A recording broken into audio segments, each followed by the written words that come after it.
अस्सलाम वालेकुम। आज जो नावल मैं शुरू करने जा रही हूँ उसका नाम है शाम ढले, जिसकी राइटर हैं आमना इकबाल अहमद। नावल शुरू करने से पहले मेरी आप सब से रिक्वेस्ट है, काइंडली मेरे चैनल को सब्सक्राइब करें, वीडियो को लाइक किया करें और कमेंट में अपनी राय ज़रूर पेश किया करें। इसी के साथ साथ मेरा एक और चैनल JS स्टोरी, वहाँ पे भी मुझे सब्सक्राइब कर दें। चलिए चलते हैं हम नावल की तरफ। नावल शाम ढले। Let your heart guide you, it whispers, so listen closely.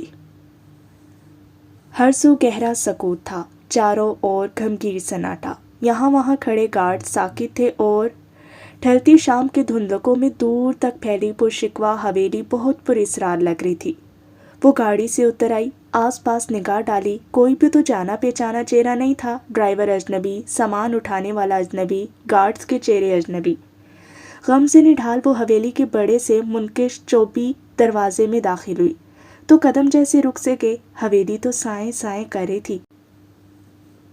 सूरज गुरूब हो चुका था मगर एक भी बत्ती, एक भी फानूस रोशन नहीं था। सर्दी घेराई थी मगर कहीं भी अंगीठियों में जलती बड़ी बड़ी लकड़ियों की आग नजर नहीं आ रही थी। शाम गहरी हो चली थी, इसके बावजूद मुलाजमों के चलने फिरने, चाय पानी सर्व करने की कोई खनक सुनाई न देती थी। कोई है? सदमे से बेहाल वो बामुश्किल पुकारी, मगर उसकी आवाज़ हवेली की दीवारों से टकराकर वापस आ गई। थकन से चूर वो वहीं वसी और अरीस हॉल में एक तरफ सोफे पर बैठ गई। उसे अपने ही घर में अपना आप अजनबी सा लगने लगा। तभी वो कदमों की आहट पर चौंकी, नजरें उठा कर देखा। चारों ओर फैले मलकजे अंधेरे में सीढ़ियों पर से उतरती लंबे कद की एक 40-42 साला औरत, करख्त सा चेहरा, नीम व आंखें लिए पुरस्रार सी नजरों से उसे घूरती किसी ज़ोंबी की तरह आहिस्ता आहिस्ता चली आ रही थी। पता नहीं क्यों वो दहल सी गई। आइए, आपका सामान आपके कमरे में पहुंच चुका है। गहरे सन्नाटे को तोड़ती उसकी आवाज़ भी जैसे कई सरबस्ता राज लिए थी। सब लोग कहाँ हैं? उसने वहीं बैठे बैठे पूछा। कौन सब लोग? किसी भी जज्बे से खाली वो किसी मशीन की तरह बोली। मामा, उल्फत, अकरम बाबा, बाकी सब? मुझे कुछ मालूम नहीं। उसका लहजा सपाट, आंखों में बेशुमार भेद थे। आप कौन है? वो पूछे बिना ना रह सकी। वो मुस्कुरा दी, एक अजीब पुरस्रार सी मुस्कुराहट। मिसिज अली, जहांगीर हैदर साहब ने मुझे आपकी देखभाल के लिए भेजा है। ओह, आपका सामान आपके कमरे में लग चुका है। उसने एक बार फिर अपनी बात दोहराई और जाने के लिए कदम बढ़ाए। वो खामोशी से उसके पीछे ओली। ऊपर जाती सीढ़ियाँ, वसी और अरीज राहदारियाँ, दूर तक फैले कमरे, सभी अंधेरों में डूबे थे। उसने उसके लिए उसके कमरे का दरवाज़ा खोला। लाइट ऑन थी और अंगीठी में आग चल रही थी। गनीमत था ये भी। वो इस औरत से पापा के बारे में कुछ पूछे, कुछ बात करे, ये तो उसे मालूम ही होगा, पर पता नहीं क्यों उसका रूखा रूखा सा रवैया देखकर उसे झिझक सी महसूस हो रही थी। फिर भी, आप कब से यहाँ आए? उसने पूछ ही लिया। मैं आपके लिए चाय भिजवाती हूँ, उसकी अनसुनी करते हुए उसने जज्बात से आ रही आवाज़ में कहा और दरवाजे की तरफ बढ़ी। ओह, उसकी जैसे कोई अहमियत ही नहीं थी। उसकी बेजारी साफ बता रही थी। वो जाते जाते दरवाज़ा बंद कर गई और शानदाना हक्का बक्का बंद दरवाजे को तकती रहेगी। उसका जहन माऊफ था, पापा का गम, ऊपर से हवेली का यकसर बदला अजनबी माहौल। किससे कहे, किससे सुने? उसके सब्र का मजीद यारा ना रहा। बिस्तर पर पड़कर वो बेख्तियार रोती, फूट फूट कर रोती। वो हैरान थी अब तक खुद को संभाला कैसे था। पापा की बहुत ख्वाहिश थी कि वो डॉक्टर बने। A लेवल्स के बाद उन्होंने उसे मेडिकल में एडमिशन भी दिलवा दिया था, मगर उसे इस फील्ड से खुदा वास्ते का बैर था। उसे फाइन आर्ट से हमेशा दिलचस्पी रही थी। पापा की मिन्नत समाजत करके मेडिकल छोड़ छाड़ वो लंदन स्कूल ऑफ आर्ट्स में दाखिला करवा के लंदन चली गई। बमुश्किल 3 महीने गुजरे थे कि उसे पापा की डेथ की इत्तला मिली। असले की सफाई कर रहे थे कि गोली चली और उनकी मौत का सबब बन गई। उस पर परदेश में इस कमसनी में क्या बीती थी वो ही जानती थी। वहीं मकीम, पापा के दोस्त, दुरानी, अंकल आंटी ने उसे संभाला, उसके पाकिस्तान आने का बंदोबस्त किया, वरना वो तो सुध-बुध खो बैठी थी। गम से निढाल एयरपोर्ट पर उतरी, बाहर निकली तो उसकी नज़रें बेताबी से अंकल जहांगीर को तलाश कर रही थीं।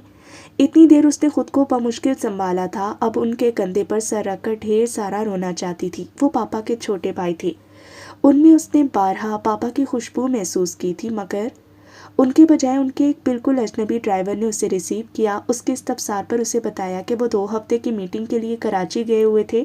اس کے لب و لہجے میں بھی سرد موری تھی۔ جب اس نے انکل کی فیملی، آنٹی، سرفراز بھائی، تانیہ اور ناجیہ کے بارے میں دریافت کیا تو پتہ چلا وہ لوگ بھی ساتھ گئے تھے۔ یہ بتاتے ہوئے ڈرائیور کے لہجے کی بیزاری صاف محسوس کی جا سکتی تھی۔ ایسا کیوں تھا وہ تب بھی سمجھ نہیں پائی۔ پرونق حویلی میں زندگی کی ہلچل کیوں روکی تھی؟ روشنیوں کی چکا چوند اندھیروں میں کیوں بدل گئی تھی؟ مانوس مشفق چہروں کی جگہ اجنبی اور سرد مہر صورتوں نے کیوں لے لی تھی؟ یہ ماما اب بھی اس کی سمجھ سے باہر تھا۔ روتے روتے اسے خیال آیا انکل جہانگیر موجود نہیں تھے۔ وہ ماموں جان سے تو بات کر سکتی تھی۔ آنسو پوچھتے ہوئے وہ بیڈ کے کنارے پر بیٹھ کے بیڈ سائڈ ٹیبل پر رکھے فون کا ریسیور اٹھایا اور نمبر ڈائل کرنے لگی، مگر جانے کیوں نمبر مل ہی نہیں رہا تھا۔ مایوس ہوتے ہوئے وہ اٹھی، الماری میں رکھے پرس میں سے اپنا سیل فون نکالنا چاہا، مگر اسے حیرت ہوئی سیل فون وہاں نہیں تھا۔ بہرحال اس نے سوٹ کیس سے کپڑے نکالے، واش روم گئی، گرم پانی سے نہائی، نرم و گرم ڈھیلے ڈھالے کپڑے پہنے، بال برش کیے ہی تھے کہ وہی ملازم جو اس کا سامان گاڑی سے لایا تھا اس کے لیے چائے لے کر آ گیا۔ فون خراب ہے کیا؟ شندی نے اس سے پوچھا۔ جی نہیں، آپ 0 ڈائل کریں، مسز علی آپ کو مطلوبہ نمبر ملا کر دے دیں گی۔ تو فون بھی مسز علی کے قبضے میں تھا؟ اس نے ارادہ ترک کر دیا، چائے بنائی اور کپ اٹھاتے ہوئے بالکنی میں آ کھڑی ہوئی۔ رات کی تاریکیاں گھیرائی تھی، دور حویلی کے گیٹ کی بتیاں جلا دی گئی تھیں اور ساکن سے گارڈز نے جا بجا پوزیشن سنبھال لی تھی۔ اس کا ذہن مختلف سوچوں کے آمج کا بنا ہوا تھا۔ تصور میں جو اس نے دیکھا تھا کہ وہ گھر پہنچے گی تو انکل جہانگیر اور ان کی فیملی ہوگی، ماموں جان اور ان کا پورا خاندان ہوگا، ماما الفت ہوں گی، اکرم بابا ہوں گے، خاندان کے دکھی لوگ خود روتے ہوئے اس کے آنسو پونچھیں گے، اسے تسلی دیں گے، ڈھارس بندھائیں گے۔ وہ جو پردیس میں پاپا کی ڈیتھ کی خبر سن کر تڑپی تھی، اس کا مداوا ہوگا، اسے صبر آئے گا۔ ایسا کچھ بھی تو نہیں ہوا تھا، سرے سے کوئی تھا ہی نہیں۔ ماما الفت جو اسے رو رو کر پاپا کی ڈیتھ کی تفصیل بتاتی، اکرم بابا جو اس کے سر پر ہاتھ رکھ کر اپنے آنسو روک نہ پاتے، کہیں بھی تو نہیں تھے دونوں۔ آنسو لڑک کر اس کے گالوں پر آ رہے تھے۔ وہ واپس کمرے میں آ گئی، چائے کا کپ جوں کا توں میز پر رکھ دیا، تھکے تھکے بے جان سے قدم اٹھاتی دروازہ کھول کر وہ کوریڈور میں آ گئی۔ حویلی میں گہرا سناٹا تھا، ہر سو تاریکیوں کا راز تھا۔ پتہ نہیں کیوں اپنا گھر ہوتے ہوئے بھی اسے خوف سا محسوس ہونے لگا، خود اپنے قدموں کی آہٹ پر اسرار سی لگنے لگی۔ چلتے چلتے وہ پاپا کے کمرے میں آ کر رکی، دروازہ کھولنے کا ارادہ کیا ہی تھا کہ چر کی کر کے پٹ خود بخود واہ ہو گیا۔ اسے جھرجری سے آ گئی، سامنے پاپا کا بیڈ دیکھا تو سب بھول بھال گئی، ان کے تکیوں سے لپٹ کر چیخ چیخ کر رونے لگی۔ پاپا آپ کیوں چلے گئے؟ میں آپ کے بغیر کیسے رہوں گی؟ پاپا میں بالکل اکیلی ہوں، مجھے بہت ڈر لگ رہا ہے، بہت اندھیرا ہے پاپا۔ وہ روتے روتے بے سود ہوگی۔ دفتن اس نے اپنے کندھے پر ہاتھ کا دباؤ محسوس کیا، خوفزدہ سی ہوتے ہوئے اس نے رخ موڑ کر دیکھا، مسز علی تھی۔ ڈائننگ ہال میں آپ کا کھانا لگائے، کھا لیجیے گا، اس نے اطلاع دی اور دھیرے دھیرے چلتی باہر نکل گئی۔ نہ مسز علی نے کمرے کی لائٹ آن کی تھی، نہ ہی شندی نے آن کی۔ اسی طرح باہر نکل آئی، کوریڈور میں واپس چلتے ہوئے اس نے محسوس کیا وہ بے حد تھکی ہوئی تھی۔ اپنے کمرے کے آگے سے گزرنے لگی تو اسے خیال آیا، اتنی بڑی خالی حویلی اور وہ بالکل تنہا۔ رات اکیلے سوتے ہوئے اسے ڈر لگے گا، مگر کس سے کہے؟ نہ ماما الفت تھی، نہ اکرم بابا، نہ باقی ملازموں کی ریل پیل، صرف ایک ملازم تھا اور مسز علی۔ دونوں جیسے روبوٹ تھے، سپاٹ لہجے میں روکھی سی بات کی اور چل دیے۔ آج ڈائننگ ٹیبل پر پاپا کی سیٹ خالی تھی، وہ پھر رو دی۔ ایک نوالا بھی حلق سے نہیں اترا۔ اٹھ کر وہ اپنے کمرے میں آ گئی، رات کے کپڑے تبدیل کیے اور بستر میں لیٹ گئی۔ تھکی آنکھیں موند کر سونے کی کوشش کی، مگر حویلی کا بدلا بدلا نقشہ ذہن پر چھایا رہا، نہ نیند آئی نہ کچھ سلجھا سکی۔ تبھی مسز علی ٹرے میں دودھ کا گلاس لیے آ گئی، کوئی بھی دستک دیے بنا، کوئی بھی آہٹ کیے بغیر۔ یہ دودھ پی لیجیے گا، اس نے گلاس میز پر رکھتے ہوئے میکینیکل انداز میں کہا اور اپنی مخصوص دھیمی چال چلتی باہر نکل گئی۔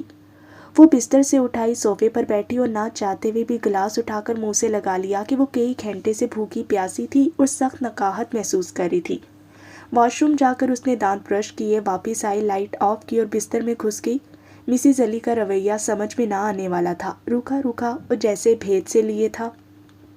اسے اکیلے میں خوف آنے لگا، ہر چیز پر اسرار نظر آنے لگی، سنسان حویلی، ساکت سے چوکیدار اور سب سے بڑھ کر چلتی پھرتی زومبی مسز علی۔ तकियों से चिमटते हुए उसने आंखें सख्ती से मींच ली। मान साइड टेबल पर रखे फोन की घंटी बज उठी। वो उछल कर रह की बमुश्किल हाथ बढ़ाकर रिसीवर उठाया। जहांगीर हैदर साहब से बात करें। मिसिज अली की मकरूस सी आवाज़ सुनाई दी। मगर अंकल जहांगीर का सुनकर उसकी जान में जान आई। वो ज़रूरी ऑफिशियल काम से कराची गए थे। उन्हें अफसोस था कि उसे खुद रिसीव न कर सकें। आंटी तबीयत की खराबी की वजह से डॉक्टर से चेकअप करवाने साथ गई थी। वो चूँकि काम में मसरूफ़ थे इसलिए तानिया, नाजिया और सरफराज भाई आंटी को संभालने साथ गए थे। मिसिज अली बकौल उनके बहुत अच्छी खातून थी। अब चूँकि शानदाना अकेली रह गई थी और बेशुमार अमलाक की अकलौती वारिस थी और पैसा ही चूँकि इंसान का सबसे बड़ा दुश्मन रहा है, इसलिए अब उसे बेइंतहा एहतियात बरतना थी। ऐसे में मिसिज अली जैसी मजबूत औरत ही उसका बेहतर ख्याल रख सकती थी। फ़ोन भी उसकी तहवील में इसलिए दिया गया था कि अब वो अकेली थी और डायरेक्ट कॉल्स उसकी परेशानी का सबब बन सकते थे। मामा उल्फत, अकरम बाबा, पुराने मुलाजिमों, चौकीदार सब नमक हराम थे, इसलिए उनको निकाल बाहर किया गया। सिलसिला मुनक़ते हुआ तो उसने रिसीवर क्रैडल पर रख दिया। सर एक बार फिर तकियों में देकर आंखें मूंद लीं। अंकल की आवाज़ सुनकर उसमें हिम्मत आ गई थी।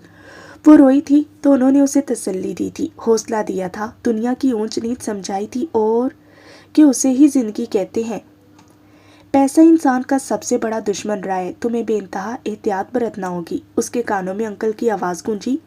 उसकी सैकड़ों करोड़ों की जायदाद थी। अम्मी की पहली शादी एक मिलियनेयर से हुई थी। अम्मी खुद भी एक खाते पीते बाइज्जत घराने से ताल्लुक़ रखती थी। पढ़ाई के दौरान दाऊद साहब को कुछ ऐसी ही भाग गई कि 1.5 साल से हुई अपनी मंगनी तुड़वा कर अपने ख़ानदान वालों की मुखालफत के बावजूद उनसे शादी कर ली। शादी के बाद अलबत्ता उन लोगों ने अम्मी को हाथों हाथ लिया। अकलौते बेटे की बीवी थी, सर आंखों पर बिठाते थे। मिसाली ख़ानदान और मिसाली शादी थी, मगर अम्मी को इतनी खुशियाँ रास ना आईं।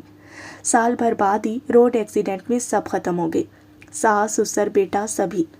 अम्मी पता नहीं कैसे मौजूदा तौर पर बच गईं। अकेली अम्मी पर मसाइब के पहाड़ टूट पड़े। अपने पराए सब की नज़र उनके शोहर की बेपनाह दौलत पर लगी थी। तरह तरह से परेशान करने लगे। घर से बाहर निकलती तो हरासा करते, फ़ोन कॉल्स कर करके डराते धमकाते। जिंदगी दोबर होकर रह गई थी। नाना इंतकाल कर चुके थे। एक भाई था, वो भी अपने बखेड़ों में उलझा था। एक बड़ी सुतीली बहन, शादी के बाद कनाडा में क़याम पजीर, कभी पीछे मुड़कर ही नहीं देखा था। नानी को अपने दुख बताकर वो इस उम्र में उन्हें परेशान करना नहीं चाहती थी। दिल का हाल बताती भी तो किसको, मगर नानी माँ थी, उन्होंने नहीं भी बताया, फिर भी सब समझ गए। जिंदगी के बरसों के तजर्बे की रोशनी में उन्होंने अम्मी को किसी मजबूत सहारे का मशवरा दिया और दूर पार के जानने वालों में निकाह के 2 बोल पढ़ाकर उन्हें पापा की हिफाजत में दे दिया। पापा एक शरीफ इंसान थे, बैरिस्टर थे। जितने अच्छे खुद थे उतने ही अच्छे शोहर साबित हुए। अम्मी से बेलौस मोहब्बत की, उनके लामहदूद अमलाक की नहायत ईमानदारी से देखभाल की। शानदाना पैदा हुई तो लगा दोनों मुकम्मल हो गए। हर तरफ सुकून था, इत्मीनान था। जिंदगी एक खूबसूरत डगर पर चल निकली थी। हवेली में उसकी वजह से चहल पहल होती थी, रौनक होती थी। अम्मी और पापा के अलावा नौकर चाकर सभी तो जान छिड़कते थे उस पर। फिर वो शहर स्कूल जाने लगी। वक्त धीरे धीरे सिरक रहा था। वो 12 साल की थी कि अचानक एक दिन अम्मी का हार्ट फेल हो गया। पापा और वो अकेले रह गए। लगता था वो और पापा ये सदमा बर्दाश्त न कर पाएंगे, मगर इंसान बहुत सख्त जान वाक़े हुआ है।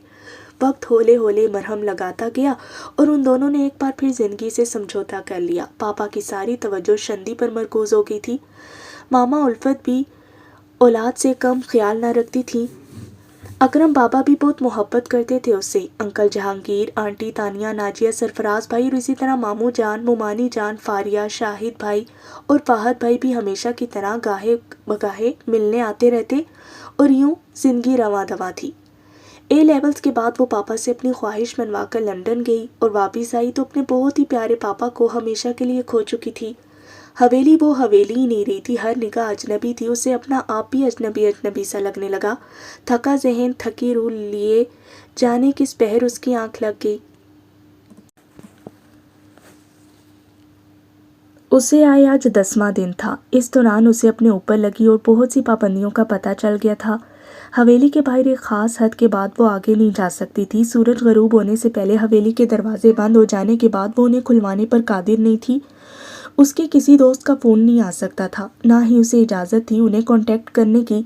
ना उसकी कोई दोस्त उसे मिलने आ सकती थी, ना ही वो कहीं जा सकती थी। हत्ता के कुक नवाज़ और मिसिज अली के अलावा बाहर किसी चौकीदार तक से बात करने की मजाज न थी। بہرحال آج وہ بہت خوش تھی۔ رات ماموں جان کا فون آیا تھا، انہیں کل ہی اس کے آنے کا پتہ چلا تھا اور آج وہ بما اہل و عیال اس سے ملنے آ رہے تھے۔ یہ بھی غنیمت تھی کہ ان کے آنے پر پابندی نہیں عائد کی گئی۔ وہ شدت سے ان لوگوں کی منتظر تھی۔ وقت کاٹے نہیں کٹ رہا تھا، 1.5 گھنٹے کا تو راستہ تھا، ختم کیوں نہیں ہو رہا تھا؟ وقت گزارنے کے وہ اپنے بک ریک سے ایک دلچسپ ناول نکال کر بالکنی میں دھوپ میں آ بیٹھی، پھر وہ بے خبر ہو گئی۔ دور گیٹ میں ان کی گاڑیاں داخل ہوئیں تو اس کی محویت ٹوٹی، وہ دوڑتی ہوئی نیچے گئی۔ وہ سب حویلی کے انٹریس میں داخل ہو چکے تھے۔ سب سے پہلے وہ ماموں جان سے ملی، ان کے گلے لگ کر زاروں کی طرح رونے لگی، پاپا کی جدائی کی وجہ سے بھی اور اپنے اوپر عائد کی افتاد کی وجہ سے بھی۔ پھر باری باری سب سے ملی۔ مومانی جان اور فاریہ کے علاوہ شاہد اور فہد بھائی بھی بما اپنے اہل و عیال کے آئے تھے۔ وہ سب ڈرائنگ روم میں بیٹھ گئے۔ چائے کے دوران ماموں جان اور مومانی جان پاپا کی اچانک ڈیتھ کے بارے میں ہی باتیں کرتے رہے، اسے تسلی دیتے رہے، صبر کی تلقین کرتے رہے۔ اسے واقعی بہت ڈھارس ملی تھی ان کے آنے سے۔ لنچ پر بھی باتیں ہوتی رہیں، پاپا کی بھی، دور نزدیک کے رشتہ داروں کی بھی، دوستوں کی بھی، جان پہچان والوں کی بھی۔ مسز علی اپنی مخصوص مردنی چال اور پراسرار آنکھیں لیے یہاں وہاں سے گزرتی نظر آ رہی تھی، مجسم راز تھی جیسے۔ کھانے کے بعد ماموں جان اور مومانی جان تھوڑی دیر کو سستانے بیڈ روم میں چلے گئے، باقی سب پچھلی طرف لان میں دھوپ میں بیٹھ کر گپ شپ کرنے لگی۔ شندی نے چپکے فاریہ کو سب بتا دیا، حویلی کا یکسر بدلہ ماحول، اس پر عائد کی گئی بے شمار پابندیاں اور مسز علی کا روکھا اور پراسرار رویہ۔ پاپا کی ڈیتھ کا غم تو ایک طرف، وہ تو اپنے ہی گھر میں غیر بنا دی گئی تھی۔ مسز علی ہی مختار کل تھی۔ اپنے اوپر آئی مصیبتوں کا ذکر کرتے کرتے وہ ایک بار پھر رو دی۔ فاریہ نے اسے تسلی دی کہ وہ ابو سے بات کرے گی اور وہ اس مسئلے کا کوئی حل نکالنے کی کوشش کریں گے۔ وقت بہت اچھا کٹا، وہ لوگ اس کی خاطر شام ڈھلے تک رکے رہے، مگر جانا تو تھا، صبح سب نے اپنے اپنے آفس بھی جانا تھا۔ ماموں جان نے اسے ڈھیروں تسلیاں دیں، اسے اپنی املاک سنبھالنے کا حوصلہ اور دراز عمر کی دعائیں دیں۔ مومانی جان نے بھی کچھ کم ہمت نہیں بندھائی۔ پھر سب نے اسے اپنے یہاں آنے پر پرزور دعوت دی اور رخصت ہو گئے۔ بھرپور دن گزارنے کے بعد ایک بار پھر تنہائی کے عذاب سے خوفزدہ وہ اندر کی طرف بڑھی، سیڑھیاں چڑھنے لگی تو اچانک ٹانگیں بے جان سی محسوس ہوئیں۔ اس نے ریلنگ کا سہارا لیا اور دھیرے دھیرے چلتی اوپر اپنے کمرے میں آ گئی۔ لائٹ آن تھی، انگیٹھی میں بڑی بڑی لکڑیاں جل رہی تھیں، ماحول خاصا کوزی تھا۔ اس نے انٹرکام پر کچن سے چائے منگوائی اور شال لپیٹتی حسب معمول بالکنی میں آ کر کرسی پر بیٹھ گئی۔ بلا مقصد ادھر ادھر نظریں دوڑاتی رہی، ذہن اب بھی اسی ادھیڑ پن میں مصروف تھا۔ اسے کچھ سمجھ نہیں آ رہی تھی کہ یہ سب کیا تھا، کیوں تھا۔ مان اسے خیال آیا ماموں جان اور سب نے اسے اپنے گھر آنے کی دعوت دی تھی۔ اسے یکدم ہی بہت ساری خوشی کا احساس ہوا۔ ان کے یہاں جانے پر یقیناً کوئی روک ٹوک نہیں ہونی تھی۔ تبھی دروازے پر دستک ہوئی، نواز اس کے لیے چائے لے کر آیا تھا۔ برتن اس کے آگے میز پر لگا کر وہ خالی ٹرے لیے واپس جانے لگا۔ مسز علی کو بھیجو، شندی نے کہا، اور تھوڑی دیر میں مسز علی بغیر دستک دیے، بغیر کوئی کھٹکا کیے، اپنی مخصوص وضاقتہ میں اس کے سامنے آ کھڑی ہوئی۔ بولی کچھ نہیں، بس آر پار ہوتی نظریں اس پر جما دی۔ مسز علی، میں اپنے ماموں کے گھر تو جا سکتی ہوں نا؟ اسے امید تھی اس کا جواب ہاں میں ہوگا کہ ماموں جان کے یہاں آنے پر بھی کوئی پابندی نہیں لگائے گی۔ سوری، آپ وہاں نہیں جا سکتی، مسز علی اپنے مشینی لب و لہجے میں بولی۔ کیوں؟ وہ چڑی گئی۔ مجھے یہی حکم ہے، کیا میں اپنے ہی گھر میں قیدی بن کر رہوں گی؟ وہ جھنجھلا اٹھی۔ کم از کم جہانگیر حیدر صاحب کے آنے تک تو ایسا ہی ہوگا، اس نے کہا اور واپس مڑتے ہوئے چل دی۔ مارے غصے اور بے بسی کے اس سے چائے بھی نہیں پی گئی۔ جھنجھلائی ہی وہ پھر سے آس پاس دیکھنے لگی اور بھاری آہنی گیٹ کی بتیاں جلا دی گئیں اور ادھر ادھر کئی چوکیدار حرکت میں آ گئے۔ اس نے یہ بات بھی نوٹ کی تھی، پاپا کے وقتوں میں حویلی کے ارد گرد کوئی 4 چوکیدار پہرا دیا کرتے تھے، مگر ان دنوں تھوڑے تھوڑے فاصلے پر بہت سارے چوکیدار اسلحہ سنبھالے کھڑے رہتے۔ کیا یہ سب بھی اسی پر نگران تھے؟ وہ سوچے بنا نہیں رہ سکی۔ رات کی تاریکیاں گھیرائیں، سردی چبھنے لگی تو وہ اندر چلی آئی۔ آگ کے قریب صوفے پر بیٹھی میگزین کے اوراق الٹ پلٹ کر ہی رہی تھی کہ نواز نے آ کر ڈنر لگنے کی اطلاع دی۔ اس نے بے دلی سے تھوڑا سا کھانا کھایا اور واپس بیڈ روم میں آ گئی۔ کچھ دیر یوں ہی ٹی وی پر مختلف چینلز بدل بدل کر دیکھتی رہی۔ مسز علی اس کے لیے دودھ لے آئیں تو اس نے ٹی وی آف کر دیا اور دروازہ اندر سے بند کر لیا۔ اب وہ اندر سے کنڈی لگانے لگی تھی کہ کون تھا جس کے لیے وہ دروازہ کھلا چھوڑتی۔ پہلے تو پاپا ہوتے تھے جو رات کو وقت بے وقت اس کی خبر لینے چلے آتے، اور پھر اب تو اسے مسز علی سے بھی خوف آتا تھا، پتہ نہیں کیوں۔ दूध पी कर वो कपड़े बदलने का सोच ही रही थी कि लाइट चली गई। बिजली को पता नहीं क्या हो गया था, बार बार चली जाती थी और बकौल मिसेज अली जनरेटर खराब था। उसने साइड टेबल पर रखी बड़ी सी कैंडल जलाई, ड्रेसिंग रूम जाकर कपड़े तब्दील किए, नाइट सूट पहना, वापस आई, बिस्तर में घुसी और सरहाने रखा अधूरा छोड़ा कैथरीन एंडरसन का फॉरएवर आफ्टर उठाकर कैंडल लाइट में पढ़ने लगी। रात का 1 बज गया तो उसने किताब बंद करके साइड टेबल पर रखी और मोमबत्ती बुझाते हुए बिस्तर में लेट गई। 2 बजने को थे कि अचानक कॉरिडोर में किसी के चलने की आहट से उसकी आंख खुल गई। इस वक्त कौन हो सकता था? मेन दरवाज़ा तो वो खुद अपने हाथ से बंद करके आई थी। वो उठी, सोफे के पुष्ट पर से शॉल उठाकर कंधों पर ली, दरवाजे का बोल्ट खोलते हुए जरा सा वाह करके देखा। कोई औरत थी, इस तरफ पीठ थी, घुटनों से निकलते खुले बाल लिए, मोमबत्ती रोशन किए, आहिस्ता आहिस्ता कॉरिडोर में चली जा रही थी। दरवाज़ा खुलने की आहट पर औरत होले से मुड़ी, हाथ में पकड़ी मोमबत्ती की रोशनी में वो कोई बदरू लग रही थी। वो पुरस्रार अंदाज में कदरें मुस्कुराई और रुख वापस मोड़ते हुए धीरे धीरे आगे बढ़ गई। शंदी के कांटों तो बदन में लहू नहीं, खौफ उस कदर गालिब था कि आवाज़ तक नहीं निकल रही थी। मुश्किल दरवाज़ा बंद किया और बिस्तर में घुसते हुए तकियों से चिमट कर आंखें मींच ली। पहले ही दिन जब वो घर लौटी थी तो डिनर से कबल कॉरिडोर में चलते चलते पापा के कमरे में जाकर रुकी थी। दरवाज़ा खोलने का इरादा किया ही था कि चढ़ करके पट खुद ब खुद बा हो गया था। तब भी उसे झरझरी सी आ गई थी। फिर सामने ही पापा का बेड देखा तो भूल भाल गई सब। बाद में उस वाक़े को अपना वहम समझकर भुला दिया। मगर अभी अभी ये औरत खौफ से थर थर कांपती लिहाफ में सर मुँह लपेटे वो बिस्तर से चिमटी रही और रात बीतती चली गई। चंद दिन और गुजर गए, वही सुबह वही शाम। सुबह उसका नाश्ता कमरे में आता, बाद में कपड़े वगैरह तब्दील करके वो नीचे अंदरूनी लॉन में धूप में आ बैठती, कोई किताब पढ़ती या यूं ही खाली खाली नज़रों से खलाओं में तकती रहती। लंच के बाद आराम करती, शाम चाय पीने के बाद थोड़ा सा हवेली के बाहर निकल जाती या फिर अपनी बालकनी में ही पूरी शाम गुजार देती। वही साएं साएं करती हवेली थी, वही पाबंदियाँ थी और वही सरबस्ता राज। अब तो उसने पूछ-गिछ या तगो-दो ही छोड़ दी थी। बस अंकल जहांगीर के आने का इंतज़ार था, जो तवील से तवीलतर होता जा रहा था। आंटी के कुछ मज़ीद चेकअप करना थे, साथ ही रिपोर्ट्स का इंतज़ार था, इसलिए उन लोगों का क़याम और भी बढ़ गया था। दोपहर को सोकर उठी तो 4:30 बज रहे थे। वो वॉशरूम में गई, गर्म पानी का शावर लिया तो तबीयत बशाश हो गई। मूव रंग के गरम कपड़े पहनते हुए उसने बाल ब्रश किए, वाइट खूबसूरत जैकेट पहनी और बालकनी में आ खड़ी हुई। इर्द गिर्द निगाह दौड़ाई। फितरत से सरगोशियाँ करते मनाजिर ने उसे मशहूर कर लिया। अच्छा था उसे बालकनी में इजाज़त थी, वरना उस पर भी पाबंदी होती तो वो क्या कर सकती थी। सूरज दूर उस पार सुरमई पहाड़ के पीछे गुरूब हो रहा था। खने का दावा दरख्त चुपचाप इस्तादा थे और ताहदे निगाह फैली सरसों डूबते सूरज का सिंदूर चुराए लिए जा रही थी। हस्बे मामूल यहाँ वहाँ गार्ड चौकस खड़े थे। दूर आनी गेट पर भी पहरा था और हैरत से उसने देखा आज हवेली के मेन चौबी दरवाजे पर भी एक गार्ड खड़ा था। अगर ये सब उस एक अकेली जाने नातवा के लिए किया गया था तो उसे ऐसा करने वाले की बुज़दिली पर हंसी आ रही थी। अंदर वापस कमरे में आते हुए उसने अपने बेड साइड टेबल पर से रात वाला नावल उठाया और बालकनी में आकर कुर्सी पर बैठते हुए पढ़ने में महू हो गई। तभी नवाज उसके लिए चाय लेकर आ गया। बर्तन उसके आगे मेज़ पर लगाए, खाली ट्रे ली और खामोशी से वापस चल दिया। शाम की चाय के साथ वो और पापा ज़रूर हल्की फुल्की स्नैक्स दिया करते थे, कभी सैंडविच, कभी फ़िश फिंगर्स, कभी कोई उम्दा केक। मगर अब तो जैसे वो भूल ही चुकी थी ये सब। ना इन लोगों ने कभी कुछ ऑफ़र किया, ना उसने कोई फरमाइश की। और फिर बाबा भी तो नहीं थे, वो अकेली क्या खाती। कप में चम्मच चलाते चलाते 2 आंसू लुढ़क कर उसके गालों पर आ रहे।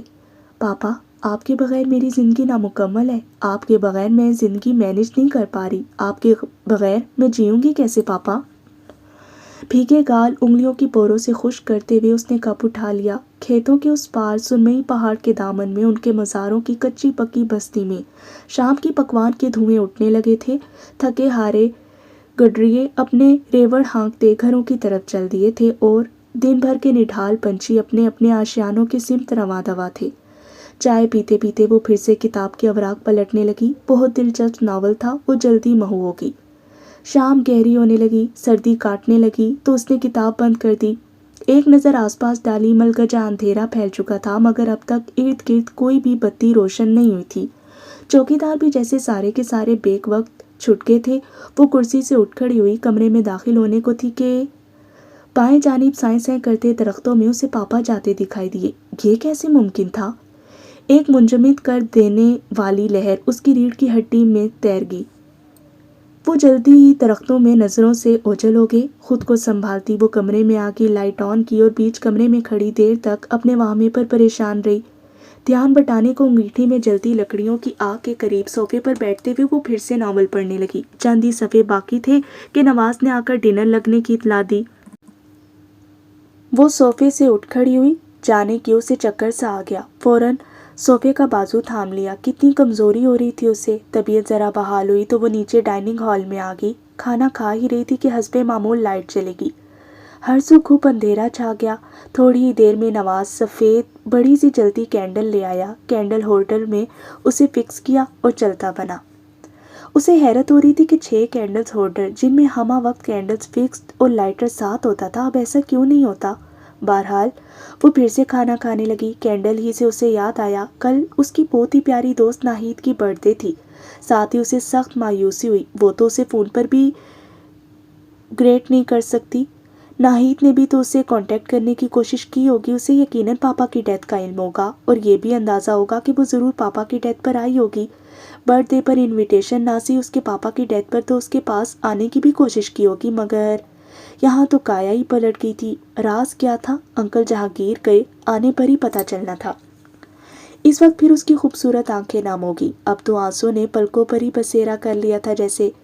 नैपकिन से हाथ साफ करते हुए वो अपने कमरे की तरफ चल दी।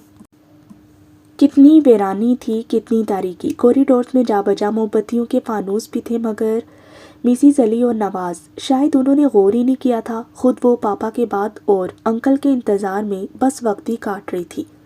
किसी चीज़ में कोई दिलचस्पी नहीं रही थी। जैसे तैसे करके वो कमरे में पहुंची।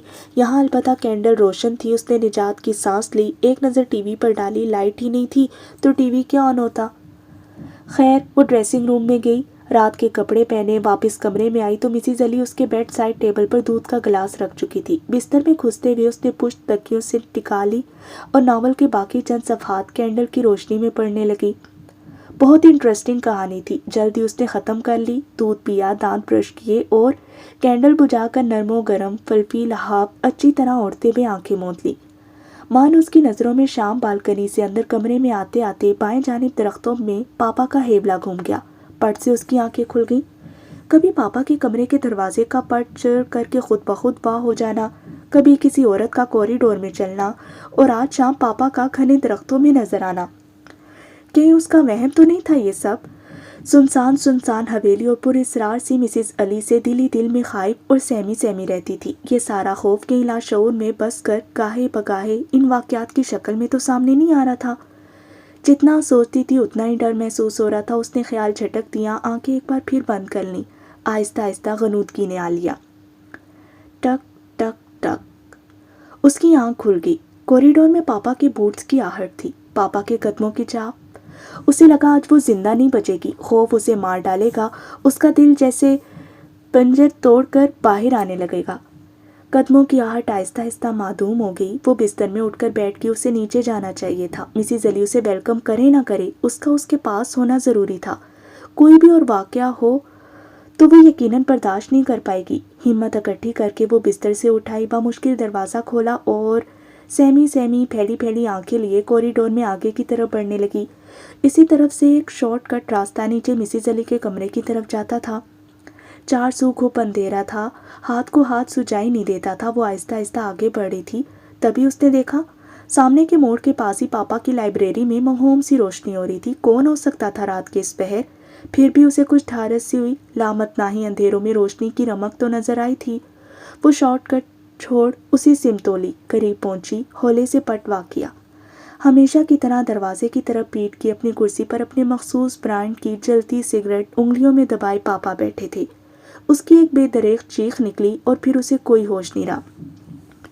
आंख खुली तो वो अपने बिस्तर पर थी। इर्द गिर्द देखा, सुबह की पू फूटने को थी। कमरे में मध्यम रोशनी हो रही थी और उजली उजली सुबह तारीकियों के इसरार को निकल गई थी। अंकल जहांगीर और उनकी फैमिली वापस आ चुके थे। रात अंकल ने उसे अपने पहुंचने की इतला दी थी और ये भी कि आज वो उससे मिलने आ रहे थे। वो बहुत खुश थी। सारा खौफ रंजो फिक्र जाते रहे थे। दिनों बाद बहुत हल्का महसूस कर रही थी। दिन के 11 बज रहे थे। गर्म पानी का शॉवर लेकर उसने ओशन ब्लू कलर में शलवार कमीज पहनी, कपड़ों से मैच करता खूबसूरत प्रिंटेड स्टॉल कंधे पर डाला, हमरंग लेदर के शूज़ पहने, घने खूबसूरत बालों में ब्रश किया और सीढ़ियाँ उतरने लगी। इस वक्त फिर उसे सख्त कमज़ोरी ने आ लिया। नहाई भी थी, शायद थक गई थी, इसलिए निढाल से कदम संभालती वो हवेली से बाहर निकल आई। बोझल घटाएं पूरे आकाश को घेरे में लिए थीं। नरम हराम हवा भीगी भीगी थी और बारिश अब बरसी कि अब शदीद सर्दी थी। इसके बावजूद उसे अच्छा लग रहा था सब। वो आगे ही आगे बढ़ती गई। ताहदे नज़र फैले सरसों के फूलों, घने कदावर दरख्तों और उस पार सुरमई पहाड़ पर बादल झुक झुक आ रहे थे। दिन में ही शाम उतर आई थी जैसे। सहरज़दा माहौल उसे भी अपने शहर में जकड़े था। रुकिए, तेजी से पास आते हुए एक गार्ड ने कहा। चौंकते हुए वो रुकी। आपको यहाँ से आगे जाने की इजाज़त नहीं है, वो मज़ीद बोला। ओह, वो वाकई मुकर्रर करदा हद क्रॉस कर गई थी। तभी गार्ड का सफ़ेद रुमाल नीचे गिर गया। आपको कोई स्लो पॉइजन कर रहा है, एहतियात कीजिएगा। झुककर अपना रुमाल उठाते उठाते वो अचानक राजदारी से बोला। वो मुतहैयर सी उसे देखने लगी। तुम कौन हो? गार्ड, आपका गार्ड। वो मुड़ा और उसी तेज़ी से वापस चल दिया। वो सुनसी में ही खड़ी रही। आपको कोई स्लो पॉइजन कर रहा है, बार बार उसके कानों में गूंज रहा था। वो जैसे हदूद दिखाने से ज़्यादा उसे वार्न करने आया था कि उसे स्लो पॉइजन किया जा रहा था और कि उसे एहतियात करना चाहिए। उसकी सारी एक्साइटमेंट जाती रही। थके थके से कदम संभालती वो फिर से हवेली की तरफ आने लगी। कमरे में आकर वो अंगीठी में जलती आग के करीब सोफे पर ढेर हो गई। कौन उसे जहर दे रहा था? इस गार्ड को कैसे मालूम हुआ? ये गार्ड इस तमाम अरसे में और तमाम लोगों में पहली बार कोई उससे हमदर्दी कर रहा था। उसे ये सब कैसे मालूम हुआ था? वो उस वक्त इस कदर कंफ्यूज थी कि पूछ ही ना सकी, और पूछती भी कैसे कि वो तो खुद इतनी राजदारी बरत रहा था। लगता था रुमाल भी उसने खुद गिराया था कि उठाते उठाते उसे बात करने की मोहलत मिल सके। उसे तो खुद जैसे आसपास खड़े चौकीदारों का ख्याल था। उसे कुछ कुछ हवेली में बिछाए गए जाल का एहसास होने लगा। इस कदर सख्त पाबंदियाँ, मिसिज अली की पुरस्रार नज़रें और हवेली का हेबतनाक माहौल, इन सब के पीछे क्या राज था और किसका हाथ था, वो समझने से कासिर थी। लंच तक अंकल जहांगीर आगे अकेले आए थे। उनके कंधे पर सर रखकर वो बेतरह रो दी। दोनों ने लंच इकट्ठे किया। उसके बाद वो उसके साथ उसके बेडरूम में आकर बैठ गई। बहुत सारी बातें हुई, पापा के मुतल्लिक, अंकल और उनकी फैमिली के मुतल्लिक। मामू जान के बारे में बात नहीं हुई तो हवेली के बदले माहौल की। वो मज़ीद अपने मन में उठते अनगिनत शोर मचाते सवाल दबा नहीं सकी। सब पूछ डाला। बेशुमार पाबंदियों की वजह, मिसेज अली का रवैया, और आखिर में जो बार बार हवेली में अनहोनी वाक़यात उसे हरासा करके पागल करने पर तुले हुए थे। अंकल ने गहरी सांस ली, मुस्कुराए। उनकी मुस्कुराहट अचानक बहुत अजनबी सी होने लगी थी। बेटे, जहाँ तक तुम्हें हवेली में डर लगने का सवाल है तो ये सब तुम्हारे अकेलेपन की पैदावार है। भाई साहब इस दुनिया में है नहीं तो हवेली के बाहर दरख्तों में या फिर अपनी स्टडी में कैसे नजर आएंगे? कोई पुरस्रार औरत कॉरिडोर में से गुजर रही थी तो जब तुमने खुद अपने हाथ से मेन दरवाज़ा बंद किया था तो कॉरिडोर में किसी औरत के चलने फिरने का क्या सवाल? रही बात पाबंदियों की, तो ये तो उस वक्त तक बरकरार रहेंगी जब तक तुम्हारी शादी नहीं हो जाती। मेरी शादी? वो परेशान सी बोली। अभी तो उसने सिर्फ ए लेवल से किया था और फिर शादी तक ये पाबंदियाँ, इतना लंबा अरसा वो इस कैदोबंद में कैसे गुजारेगी? हाँ बेटा, हमने तय कर लिया कि आने वाले इतवार को तुम्हारा निकाह पढ़ा दिया जाएगा ताकि तुम्हारा अकेलापन ख़त्म हो, तुम आज़ादी से घूम फिर सको, तुम्हारे अमलाक को संभालने वाला भी तुम्हें मिल जाए और मेरा भी वादा पूरा हो। वो हक्का पक्का उन्हें देख रही थी। कैसा वादा? उसकी आवाज़ जैसे दूर से आ रही थी। भाई साहब के साथ किया हुआ वादा। मरते वक्त उन्होंने मुझसे वादा लिया था कि चूंकि उनके बाद तुम तन्हा रह जाओगी तो ऐसा ना हो पैसे की खातिर कोई तुम्हारी ज़िंदगी को नुकसान पहुंचाए। इसीलिए उन्होंने मुझसे तुम्हारा निकाह सरफराज से करने की रिक्वेस्ट की थी। कौन सरफराज? वो समझ नहीं पाई। मेरा बेटा और कौन? उसे अपने कानों पर यकीन नहीं आ रहा था। फटी फटी आंखों से अंकल को देख रही थी। सरफराज भाई? पहले से शादीशुदा, 3 बच्चों के बाप, जहाँ भर के आवारा और कई गलत कामों में मुलविस। मगर वो तो शादीशुदा हैं, बच्चे हैं उनके, इससे क्या फ़र्क पड़ता है? मर्द 4-4 शादियाँ कर सकता है, मगर मैं ऐसा नहीं कर सकती। अंकल की बहुत इज्जत करने के बावजूद वो इस वक्त बोल उठी। ये तुम्हारे पापा की ख्वाहिश थी। वो नहीं चाहते थे कि तुम्हारी शादी गैरों में हो। वो जाने के लिए उठ खड़े हुए। वो भी खड़ी होगी। مگر میں سرفراز بھائی سے شادی نہیں کروں گی۔ پاپا کو تو وہ ایک آنکھ نہیں بھاتے تھے، بلکہ تاکید کی تھی کہ وہ آئیں تو شندی زیادہ سامنے نہ آئے ان کے۔ شادی کا کیسے کہہ دیا؟ اچھا میں چلتا ہوں، ضروری تیاریاں بھی کرنی ہیں۔ وہ اس کی انسنی کرتے ہوئے دروازے کی طرف بڑھنے لگے۔ انکل میں یہ شادی نہیں کروں گی، وہ ہمت کر کے ایک بار پھر بولی کہ ایک شادی شدہ اور بد کردار شخص کے ساتھ شادی کرنے کا وہ سوچ بھی نہیں سکتی تھی۔ وہ واپس مڑے، آنکھوں میں غیظ و غضب اتر آیا تھا۔ تم کون ہوتی ہو انکار کرنے والی؟ وہ ببھرتے ہوئے بولے۔ وہ سہم کر رہ گئی، ان کا یہ روپ وہ پہلی بار دیکھ رہی تھی۔ مگر سرفراز کے ساتھ شادی، یہ بھی اس کے لیے ممکن نہیں تھا۔ میری مرضی کے بغیر میری شادی نہیں ہو سکتی۔ اور انکل نے تڑاک سے ایک تھپڑ اس کے پھول سے گال پر جڑ دیا۔ اب تمہارا باپ نہیں ہے تمہاری ہر جائز ناجائز کو سننے والا، چونٹی کی طرح مسل کر رکھ دوں گا میں۔ ساتھ ہی وہ بڑے بڑے قدم اٹھاتے کمرے سے باہر نکل گئے۔ گال سہلاتی وہ صوفے پر اوندھی پڑ گئی۔ اس کا ذہن معاف تھا، سوچنے سمجھنے کی قوت سلب ہو چکی تھی، بس آنسو تھے کہ تواتر سے بہ رہے تھے۔ حواسوں میں آئی تو 6 بجنے کو تھے۔ آسمان کھل کر برسنے کے بعد اب مطلع صاف تھا، مٹیالی شام گھرائی تھی، سردی درائی تھی اور حویلی کا اسرار سوا ہو گیا تھا۔ اٹھتے ہوئے وہ واش روم گئی، چہرے پر پانی کے چھینٹے دیے، واپس کمرے میں آئی اور شال کندھوں پر لیتی بالکنی میں نکل آئی۔ ڈھلتی شام کے دھندلکوں میں اس نے دیکھا یہاں وہاں اب بھی گارڈز کھڑے تھے۔ آپ کو کوئی سلو پوائزن کر رہا ہے، اس گارڈ کی آواز اس کے کانوں میں گونجی۔ انکل جہانگیر اسے پوائزن کر رہے تھے، وہ کچھ بھی کر سکتے تھے۔ وہ اچانک اس قدر بدل گئے تھے کہ لگتا ہی نہیں تھا کہ پاپا سے ان کا خون کا رشتہ تھا۔ لیکن وہ اسے پوائزن کیوں کر رہے تھے؟ وہ تو اس کا رشتہ اپنے بیٹے سے کرنا چاہتے تھے، پھر ایسا کرنے کا فائدہ؟ کیا پاپا نے واقعی ان سے وعدہ لیا ہوگا سرفراز سے اس کی شادی کرنے کا؟ اسے کسی طور یقین نہیں آ رہا تھا، وہ تو اسے اس کے ذلیل کرتوتوں کی وجہ سے پسند ہی نہیں کرتے تھے، پھر اپنی لاڈلی بیٹی کا ہاتھ اس کے ہاتھ میں کیسے دے سکتے تھے؟ پیسہ ہی انسان کا سب سے بڑا دشمن رہا ہے۔ کچھ دن قبل کی انکل جہانگیر کی فون پر کئی بات اس کے کانوں میں گونجی۔ کیا یہی مجبوری تھی پاپا کی؟ کیا دولت کی وجہ سے اس کی زندگی کو لاحق خطرے کی بنا پر انہوں نے کم مہلت کے باعث یہی فیصلہ کر لیا تھا؟ مانا کہ بالکل تنہا ہونے کی وجہ سے انہیں اس کی شادی کرا دینا ہی مناسب لگا ہوگا، لیکن سرفراز سے؟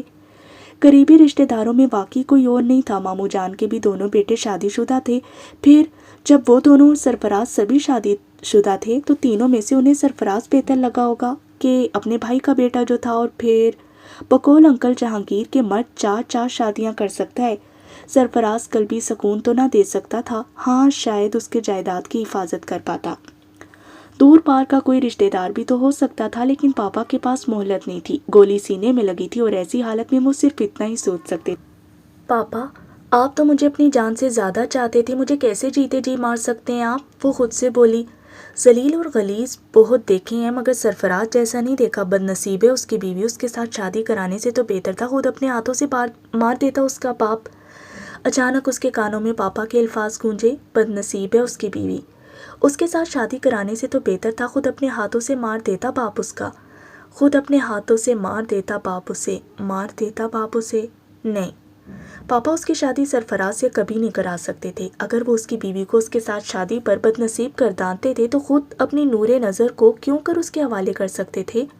جھوٹ تھا یہ سب۔ انکل پاپا سے وعدے کا گھڑ کر اپنا الو سیدھا کرنا چاہتے تھے، باقی دنیا سے کہیں زیادہ وہ خود اس کے پیسے کے چکر میں تھے۔ اس وقت اس کا ذہن تیزی سے کام کر رہا تھا، کم عمر سے ہی، لیکن جائیدادوں کے لیے کیے گئے سنے سنائے واقعات سامنے آنے لگے، پھر کڑیاں ملائیں تو بھی یہی بات سامنے آنے لگی۔ اتنے بڑے حادثے پر بھی انکل کا منظر سے غائب ہو جانا، کہ ان کا نام آئے بغیر ہر ناروا سلوک اس کے ساتھ روا رکھا جائے، پرانے نوکروں کا صفایا کر دینا تاکہ کوئی اسے کچھ بتا نہ سکے، اس کا سیل فون غائب ہو جانا تو کہ وہ کسی ہمدرد کو اپنا حال نہ بتا سکے، مسز علی کی پر اسراریت کہ وہ ڈری سہمی رہے اور حویلی کے باہر کڑا پہرا تاکہ تنگ آ کر وہ بھاگ نہ کھڑی ہو، پچھلے دنوں پاپا کے کمرے کے دروازے کا خود بخود کھل جانا، کسی عورت کا کوریڈور میں سے گزرنا، پاپا کا یہاں وہاں نظر آنا، گو وہ یہ ماما حل نہیں کر پا رہی تھی مگر مارے خوف کے وہ پل پل مر رہی تھی۔ اسے شدید خواہش ہو رہی تھی کہ حویلی میں اس کے ساتھ کوئی دوسرا ہمدرد موجود ہو، اور وہ ہمدرد انکل کو سرفراز کی شکل میں نظر آیا تھا۔ کہیں یہ سب بھی انکل تو نہیں کر رہے تھے؟ مگر کیسے؟ وہ الجھ کر رہ گئے۔ ہر سو رات پر پھیلا چکی تھی. سیاہ گھٹاؤں نے اس وقت پھر پورے آکاش کو گھیرے میں لے لیا تھا. اس پار پہاڑوں کے اوپر بجلیاں تڑپنے لگی تھیں اور سردی شدید تر ہو گئی تھی.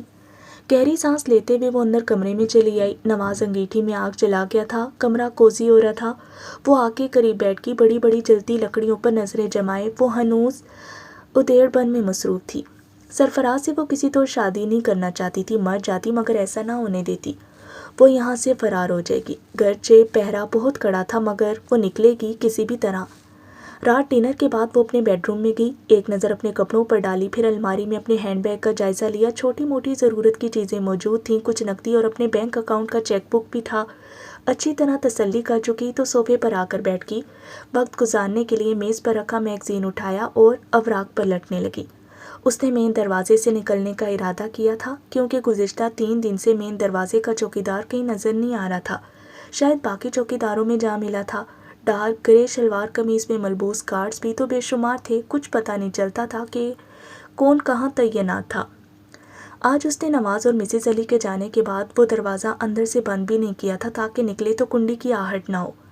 12 بج چکے تو اس نے لائٹ آف کی اور آہستہ سے کمرے سے باہر نکل آئی. پنجوں کے بل چلتی سیڑھیاں اترتی وہ مین دروازے تک آئی. بالکل دھیرے سے دروازے کے پٹ پر ہاتھ رکھا پھر مگر دھک سے رہ گئی. وہ تو باہر سے بند تھا. اتنا عرصہ وہ خواہ بے وقوف بنتی رہی. خود آ کر دروازہ بند کرتی رہی. بہرحال آج اس نے تہیہ کر ہی لیا تھا. دروازہ چھوڑ کر اس نے قریبی کھڑکی کھول لی. باہر اترتے ہوئے قدم زمین پر رکھے. ہمیں پتا تھا تم بھاگنے کی کوشش کرو گی. مین دروازے کے پاس ہی کھڑی مسز علی نے گرجدار آواز کے ساتھ اسے آ لیا. بازو سے پکڑا اور دروازے کا تالا کھولتے ہوئے واپس اندر گھسیٹ لائی. جبھی آج دروازہ بھی اندر سے بند نہیں کیا. ہم نے بھی کچی گولیاں نہیں کھیلی.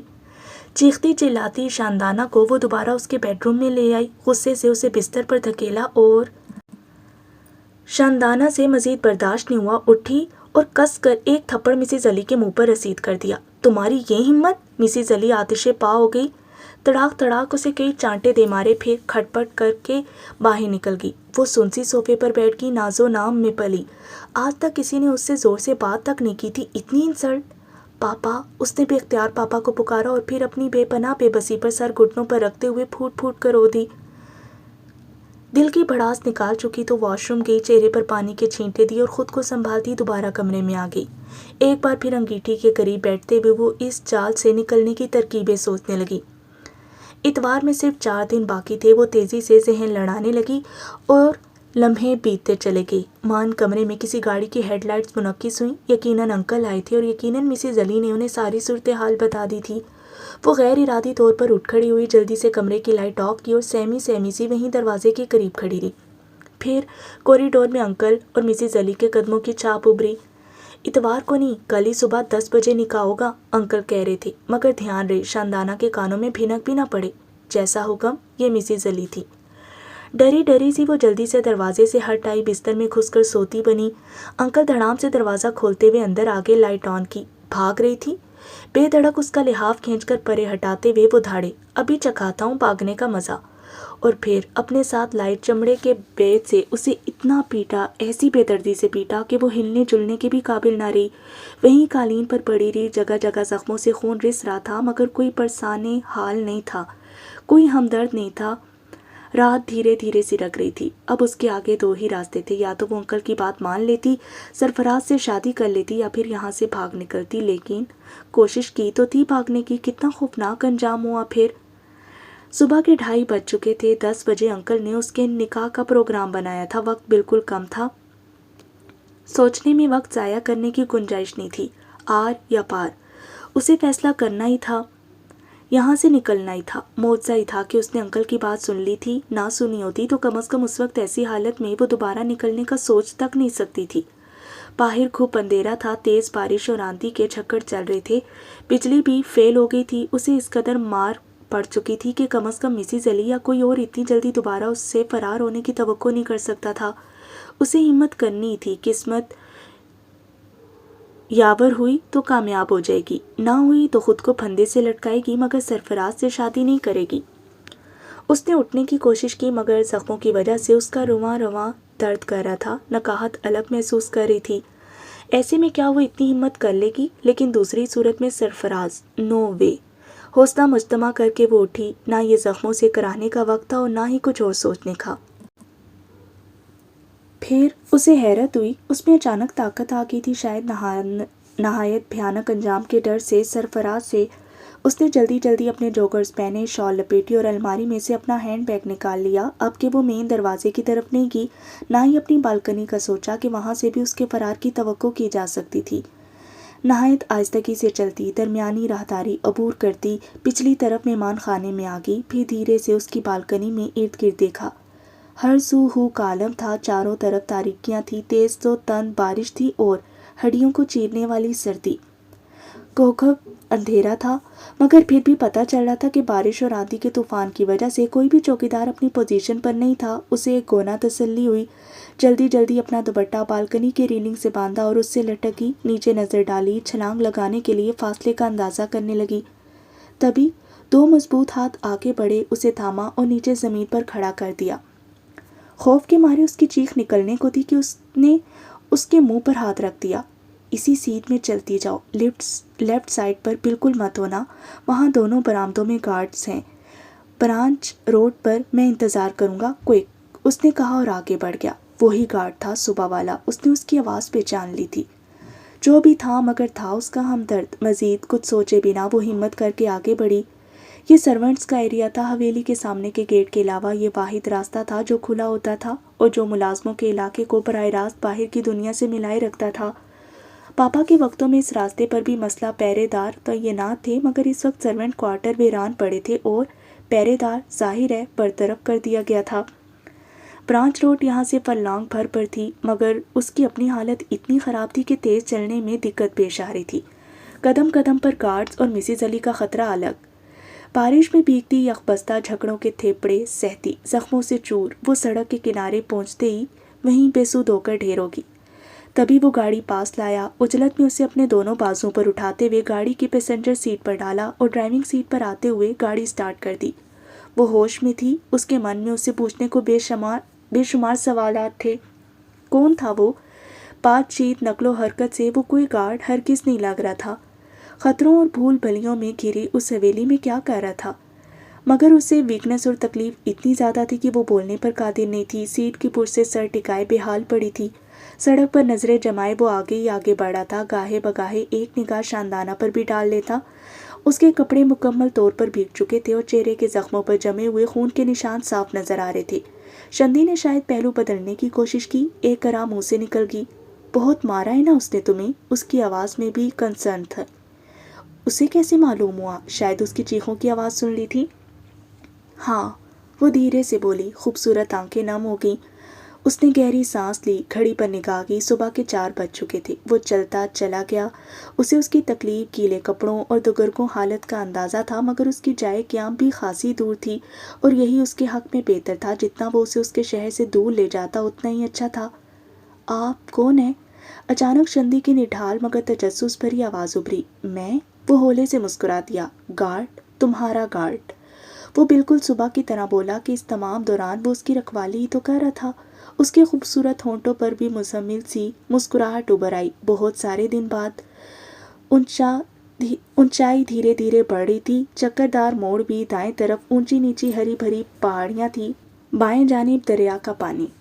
پہلے پہر کے ٹمٹماتے تارے نیلگوں روشنی بکھیرے تھے۔ پیڑ، پہاڑ، پانی سبھی اجاگر ہونے لگے۔ کائنات کا ذرہ ذرہ سجدہ ریز اور پاکیزگی ثنا خواں تھی۔ اس نے بھی گاڑی آہستہ سے ایک موڑ کے کنارے پر روک لی، ایک نظر شندی پر ڈالی، زخموں سے چور آنکھیں موندے غالباً سو رہی تھی۔ وہیں بیٹھے بیٹھے وہ اپنے رب العزت کے حضور جھکا، سر بسجود ہوا، اس کی بے پناہ عنایتوں کا شکر بجا لایا اور ایک بار پھر آگے بڑھنے لگا۔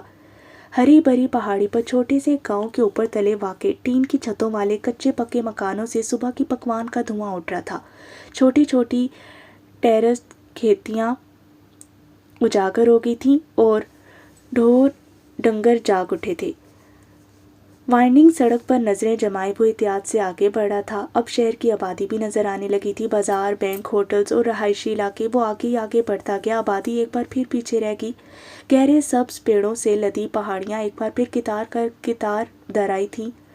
कोलतार की पतली स्याह सड़क पर चंद मोड़ काटता वो आहिस्ता से गाड़ी एक बहुत बड़े नए तामीर शुदा प्राइवेट हॉस्पिटल के अंदर ले गया। यहीं वो कंसल्टेंट सर्जन था। स्टाफ शानदाना को उजलत से अंदर ले गया। उसकी मरहम पट्टी हुई, हॉस्पिटल के साफ सुथरे कपड़े पहनाए गए और ऊपर की मंजिल पर रूम नंबर 4 में लाया गया। हॉस्पिटल के अपने डॉक्टर की पेशेंट थी, इसलिए और भी ज़्यादा तवज्जो दी जा रही थी। घंटे डेढ़ बाद यावर खान खुद भी आ गया। डार्क ग्रे कीमती सूट पर सफ़ेद ओवरऑल पहने था। वो बाएं जानिब बिस्तर पर लेटी थी, चेहरा बहुत कमज़ोर और खुद निढाल लग रही थी। एक नर्स पास खड़ी थी, उसे आते देखकर मोहब्बत तरीके से एक तरफ होगी। क्या हाल है मैम? वो उसके बेड के करीब आते हुए खंदा पेशानी से बोला। वो सिर्फ मुस्कुराती नकाहत से। नर्स ने उसका वाइटल चार्ट यावर खान के आगे कर दिया। सर स्टिचेस भी आए हैं, पूरे जिस्म पर जख्मों के निशान हैं, नर्स आहिस्ता आहिस्ता बता रही थी। उसकी नज़रें चार्ट पर लगी थी। टेम्परेचर 100 डिग्री सेंटीग्रेड था, बीपी नॉर्मल था और सर डॉक्टर नावर ने ये दवाइयाँ लिखी थी। नर्स ने एक जूनियर डॉक्टर का हवाला देते हुए शानदाना की केस हिस्ट्री का फाइल खोलकर उसके सामने पकड़ा। फिर भी वो कह रहे थे कि आपसे बात करें कि आप क्या सजेस्ट करते हैं। वो फाइल पर नज़रें दौड़ा रहा था। दवाइयाँ सही थीं, मगर उसने सिस्टर से फाइल ले ली। एक एंटीबायोटिक बदल कर उसकी जगह दूसरी लिख दी, डाइट भी लिख दी। फिर फाइल नर्स को थमा दी। उसने शानदाना के सरहाने दाएं जानिब ट्रॉली पर नज़र डाली। ब्रेकफास्ट जूं का तू पड़ा था। मैम, तुम ब्रेकफास्ट नहीं करोगी तो सिस्टर तुम्हें खाली पेट दवा कैसे देंगी? हाँ, उसकी हालत पर उसे तशवीश और लबो लहजे में शफकत और अपनायत थी। जूस लिया है, वो होले से बोली। वो मुस्कुरा दिया खुशगवारी से। सिर्फ जूस से काम नहीं चलेगा और आइंदा तुम्हें मरीजों वाला परहेजी खाना नहीं मिलेगा। You are not ill. खूब खाओ पियो ताकि जल्दी से ठीक हो जाओ, राइट? नर्स देख रही थी डॉक्टर खान अपनी पेशेंट से खासी बेतकल्फी से बातें कर रहा था। फाइल पर डाइट तक खुद लिखती थी, शायद जानने वाली थी कोई। सिस्टर मेडिसन जल्दी प्लीज़, वो पलट कर नर्स से बोला और नर्स उजलत से कमरे से बाहर निकल गई। दिनों बाद शंदी का खौफ दूर हुआ था, तन्हाई के अजाब से छुटकारा मिला था। रवां रवां दर्द कर रहा था, फिर भी इत्मीनान नसीब हुआ, मगर जहन में कई सवाल अब भी सर उठा रहे थे। यावर खान उसके बेड के किनारे पर बैठ गया। उसके चेहरे पर आए जख्मों पर नजरें दौड़ाने लगा। उसके बहुत खूबसूरत चेहरे पर नील पड़ गए थे, माथे और गर्दन पर जख्म आए थे, बाएं आंख लहू लहान हो रही थी। किस बेदर्दी से मारा था उसके चचा ने उसे? गैर इरादी तौर पर उसका हाथ उसके पहलू में रख के हाथ के नब्ज पर गया। ओ माई गॉड! एक कराह के साथ बेख्तियार शंदी के मुंह से निकला। सॉरी, क्या हुआ? सख्त नादिम होते हुए उसने उसका हाथ छोड़ दिया। मारे तकलीफ के उसकी हसीन आंखों में नमी उतर आई। जख्म है यहाँ बड़ा सा। शंदी का इशारा अपने पहलू की तरफ था। यावर खान ने उसकी नब्ज देखना चाही थी तो हाथ जख्म से छू गया। Oh, I am awfully sorry. कदरे पीछे हटते हुए वो मजीद अपसेट सा बोला। Don't be, you have been so kind. नम आंखें लिए वो मुस्कुरा दी। तुम्हारी दवाएं शुरू हो जाएंगी तो तुम बेहतर हो जाओगी। तुम्हारी कुछ इन्वेस्टिगेशंस भी करवानी है, उनकी भी जल्दी रिपोर्ट्स आ जाएंगी। फिर आप बताएंगे नहीं आप कौन है? वो बहरहाल जानने को बेताब थी। उसकी बात काटते हुए बोली।